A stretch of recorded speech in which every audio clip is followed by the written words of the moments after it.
اور نوح نے کشتی بنانا شروع کر دی، اور جب ان کی قوم کے سردار ان کے پاس سے گزرتے تو ان سے تمسخر کرتے۔ وہ کہتے کہ اگر تم ہم سے تمسخر کرتے ہو تو جس طرح تم ہم سے تمسخر کرتے ہو اسی طرح ایک وقت ہم بھی تم سے تمسخر کریں گے، اور تم کو جلد معلوم ہو جائے گا کہ کس پر عذاب آتا ہے جو اسے رسوا کرے گا، اور کس پر ہمیشہ کا عذاب نازل ہوتا ہے۔ یہاں تک کہ جب ہمارا حکم آ پہنچا اور تنور جوش مارنے لگا تو ہم نے نوح کو حکم دیا کہ ہر قسم کے پالتو جانوروں میں سے جوڑا جوڑا یعنی ایک ایک نر اور ایک ایک مادہ لے لو، اور جس شخص کی نسبت حکم ہو چکا ہے کہ ہلاک ہو جائے گا اس کو چھوڑ کر اپنے گھر والوں کو اور جو ایمان لایا ہو اس کو کشتی میں سوار کر لو، اور ان کے ساتھ ایمان بہت ہی کم لوگ لائے تھے۔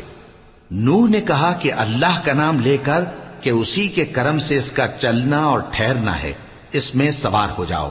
بے شک میرا پروردگار بخشنے والا ہے، مہربان ہے۔